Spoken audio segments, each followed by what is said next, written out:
सुप्रभात विद्यार्थियों। आज आप देखेंगे आलू अंधारी नमक पाठ के सारांश का आगे का भाग। इससे पूर्व आपने पढ़ा था जब लेखिका तातुस की पुस्तकों की सफाई करती है, तब सफाई के दौरान पुस्तकों के प्रति लेखिका के मन में रुचि देखकर तातुस ने लेखिका को लिखने के लिए कहा। तो अब देखेंगे तातुस का लेखिका को लिखने के लिए कहना। एक दिन तातुस ने उसे कॉपी और पेन देकर कहा कि वह समय निकालकर कुछ न कुछ जरूर लिखे। लेखिका को इतने सारे काम के मध्य समय निकालना बड़ा मुश्किल था। तातुस के बार बार उत्साह बढ़ाने पर लेखिका रोजाना कुछ पृष्ठ लिखने लगी। अब पढ़ने और लिखने का यह शौक लेखिका की आदत बन गया। उसे इस काम में आनंद आने लगा। आगे है एकाकी जीवन और नए घर की परेशानियां। लेखिका का एकाकी जीवन था। नए घर में उसे परेशानियां उठानी पड़ी। देखते हैं एकाकी जीवन और नए घर की परेशानियां। लेखिका का बच्चों के साथ अकेले रहना समाज में लोगों को सहन नहीं हो रहा था। अक्सर लोग उससे छेड़खानी करने की कोशिश करते। लोगों की बेमतलब की बातों से वह परेशान हो जाती। किराए के नए मकान में भी ढेर सारी असुविधाएं थीं। बाथरूम न होने के कारण कई बार परेशानी हो जाया करती थी। मकान मालकिन उसे बेवजह टोकती रहती थी। मकान मालिक का लड़का बेवजह उससे शरारत करने की कोशिश में लगा रहता।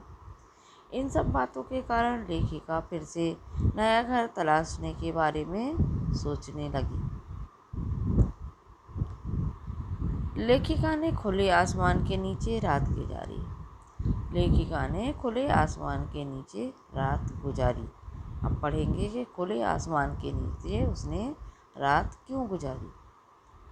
एक दिन लेखिका काम से घर लौटी तो देखा कि मकान टूटा हुआ है और उसका सारा सामान खुले में बाहर पड़ा हुआ है।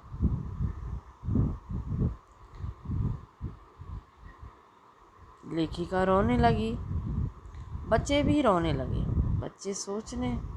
वह सोचने लगी कि अब क्या होगा। वह इतनी जल्दी दूसरा मकान कैसे ढूंढेगी।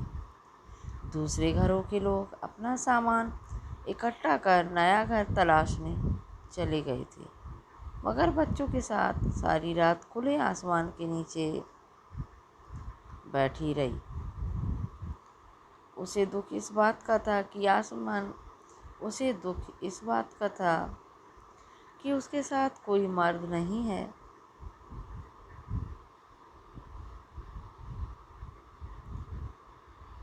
उससे भी बड़ा दुख यह था कि उसके दो भाई नज़दीक ही रहते थे, मगर कोई भी उसका हाल पूछने नहीं आया।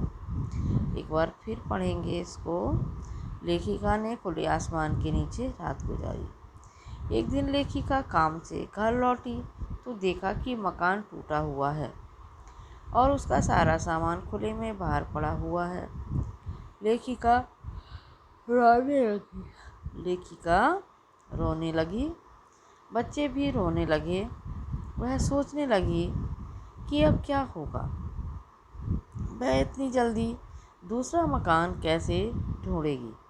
दूसरे घरों के लोग अपना सामान इकट्ठा कर नया घर तलाशने चले गए, मगर बच्चों के साथ सारी रात खुले आसमान के नीचे मगर लेखिका बच्चों के साथ सारी रात खुले आसमान के नीचे बैठी रही।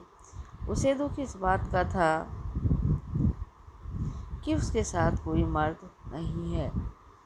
उससे भी बड़ा दुख था कि उसके दो भाई नज़दीक ही रहते हैं, मगर कोई भी उसका हाल पूछने नहीं आया। आगे है लेखिका तातुस के घर में। लेखिका तातुस के घर में कैसे रहने लगी। तातुस को जब पता लगा कि बेबी बेघर हो गई है तो उन्होंने लेखिका के रहने के लिए अपने ही घर में एक कमरा दे दिया। इस प्रकार से तातुस के घर लेखिका का जीवन चलने लगा। उसे और उसके दोनों बच्चों को ठीक से खाना मिलने लगा। तातुस उनका बहुत ख्याल रखते थे। जब लेखिका के घर में से कोई बीमार हो जाता तो उनकी दवाई का प्रबंध भी तातुस ही करते थे। लेखिका तातुस का सद्व्यवहार देखकर दंग रह जाती और सोचती कि उसने कोई अच्छे कर्म किए होंगे जो तातुस जैसा आदमी मिला। बड़े लड़के की फिक्र। लेखिका का जो बड़ा लड़का था वह घर से चला गया था, इसलिए उसे बड़े लड़के की फिक्र रहती थी। तो देखते हैं, लेखिका का बड़ा लड़का कहीं चला गया था। उसे हर समय अपने लड़के की भी चिंता रहती थी कि वह कहाँ होगा। यह सोचकर उसका मन उदास हो जाता। यह उदासी तातुस को सहन नहीं हुई और उन्होंने उसके लड़के की खोज करनी आरंभ कर दी। तातुस के कारण ही वह अपने बड़े लड़के से मिल पाई। तातुस ने उसे वहाँ से निकालकर दूसरी अच्छी जगह काम दिलवा दिया था। लेखिका सोचती कि तातुस पिछले जन्म में उसके बाबा रहे होंगे, वे उसका कितना ध्यान रखते हैं। तातुस का निरंतर लेखिका को लेखन के लिए प्रेरित करना। तातुस लगातार लेखिका को लिखने के लिए प्रेरणा देते रहते थे। देखिए कैसे तातुस लगातार लेखिका का हौसला बढ़ाते रहते थे कि उसे लिखना चाहिए। तातुस ने अपने कई मित्रों को बेबी के बारे में बता दिया था। बेबी के लेखन के कुछ अंश उन्होंने अपने मित्रों को भेज दिए थे। उन लोगों को लेखिका का लिखना पसंद आया।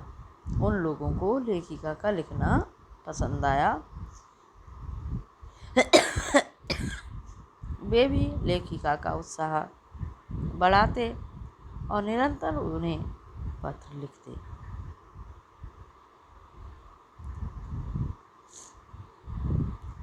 एक बार फिर तातुस का निरंतर लेखिका को लेखन के लिए प्रेरित करना। तातुस लगातार लेखिका का हौसला बढ़ाते रहते थे कि उसे लिखना चाहिए। तातुस ने अपने कई मित्रों को बेबी के बारे में बता दिया था। बेबी के लेखन के कुछ अंश उन्होंने अपने मित्रों को भेज दिए थे। उन लोगों को लेखिका का लिखना पसंद आया। वे भी लेखिका का उत्साह बढ़ाते और निरंतर उन्हें पत्र लिखते। तो छात्रों, इससे आगे का भाग कल के वीडियो में दिया जाएगा। अभी आप इतना पढ़ें और इसको याद करें। धन्यवाद।